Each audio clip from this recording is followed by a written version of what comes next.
Greetings, Earthlings.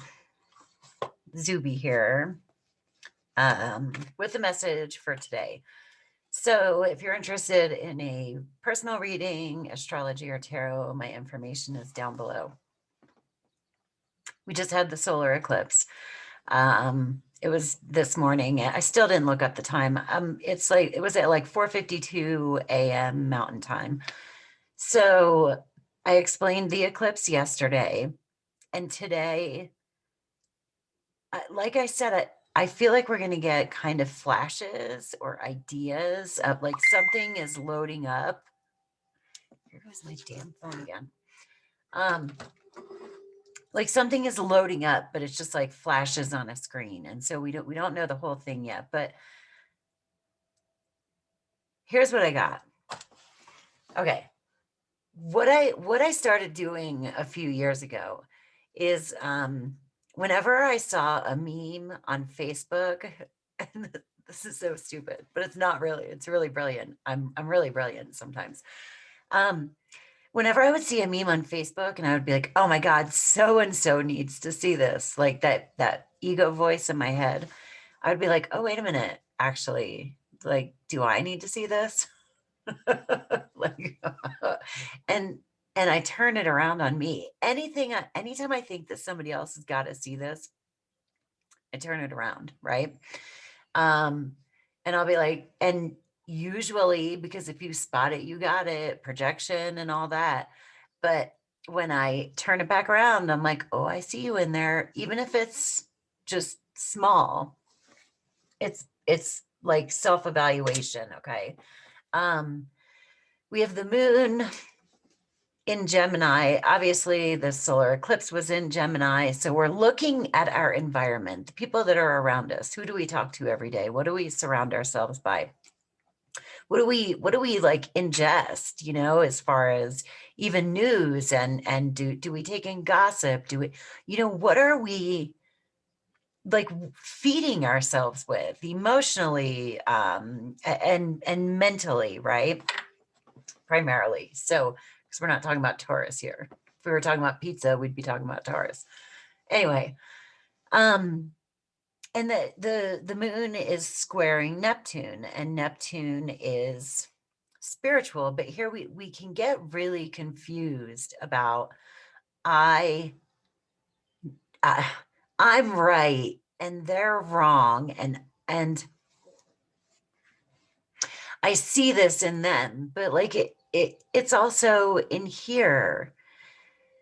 There's something about that today, and like Mercury had that long standoff with Neptune, and Mercury is retrograde. So it's a time of like review, renew, like trying new things. Like, oh my God, I just got wake the fuck up.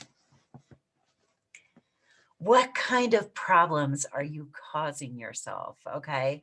And okay, Mars is in Cancer. Mars doesn't like being in Cancer. Mars is the warrior.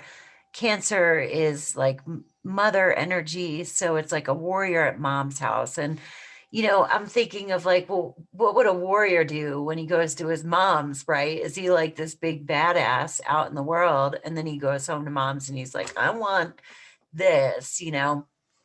So when people have Mars in Cancer in their chart, it can be kind of a tricky placement, because Mars is about going out and getting what you want, like your drive, but in Cancer, it's mitigated because Cancer is a more emotional, like sign that seeks security, right? And the best way for Mars to healthily express itself in Cancer is to be honest. Ask directly for what you want. Don't, because the unhealthy manifestation of Mars in Cancer is passive aggressive behavior, kind of like emotional bullying, or cajoling people into getting what you want. You know what I mean? Like acting needy, and stuff like that. So are you that person? Are those people around you? who, I just keep getting that over and over again. Who are you surrounding yourself by, right? People who uplift you and encourage you, people who make you feel guilty, and that's why you're hanging out with them. Are you making other people feel guilty? It's, you know, you got to look at both ways, like, but both sides. Do you make other people feel guilty so that they'll be with you? It's, there's a lot of that. I feel like there's going to be a lot of projection, and that can kind of bounce back and forth. So whenever I feel like projection is going on, I just grab it and keep it and look at myself, because that sort of stops the game. You know what I mean? And at least like I can learn something about myself from it.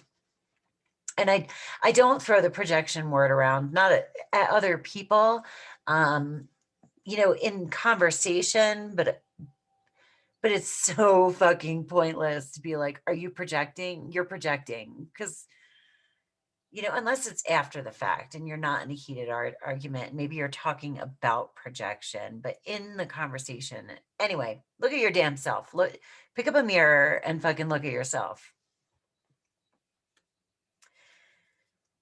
The sun, oh no, Venus is squaring Chiron. Chiron is the wounded healer. Who are we around helping out because we feel insecure, right? And insecure about asking for what we want. Venus is also in Cancer. So Venus, you know, likes being in Cancer, but she wants to feel safe and secure.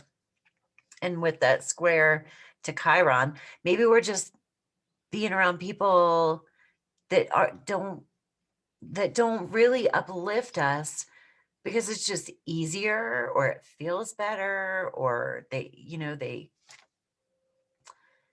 compliment us, or it's safe, or it's unsafe to leave. There's something going on here with like safety and insecurity, but projecting that onto other people, you know, it's really interesting. So we got the Two of Wands. He's holding the globe in his hand, and the globe is really tiny. It's like he's looking at his world. There's a whole world available to you. What do you choose? You know, the twos are always about choices. So what do you choose? Who do you choose to be around? This isn't about, I mean, it's not about judgment, you know, it's just about moving towards things and people that you connect with, that you aspire to, that people that compliment you, people that aren't underhanded or like manipulative. And the thing is when people are underhanded and manipulative to some level, we agree to that, you know, and non-duality, it's like so hard to talk about some stuff, because like I'm not victim blaming, right? And I've been in some fucking shitty situations, but I didn't start getting better and making my life better until I looked at myself and said, what am I putting up with? Not only putting up with it, but to some degree inviting it in. What are you inviting in to your world? And this could be good stuff, right? The lunar eclipse was about releasing things. So maybe there's still stuff that needs to be released, you know, still kind of things that are shaking out and creating space for whatever the universe wants to bring to us. Pull another one. It's a very impassioned deal I'm dealing with. Okay. Wow. The Six of Cups. This is pure childish love.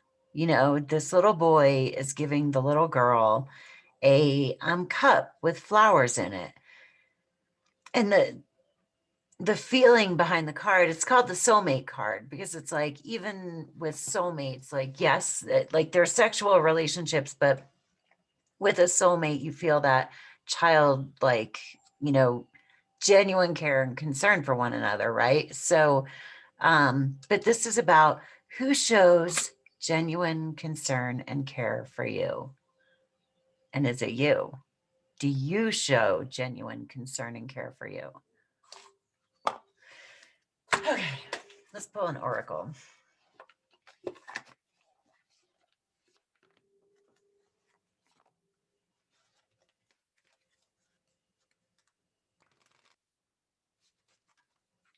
kind of a weird day.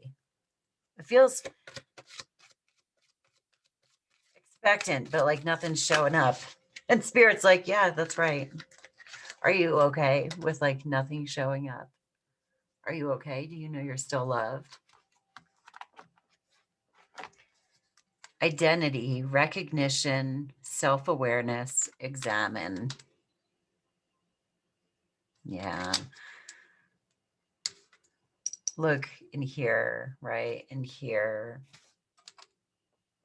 Anyway, that's what I got for you. Have a great day on Earth. Peace. Namaste. You be you. You take care of you.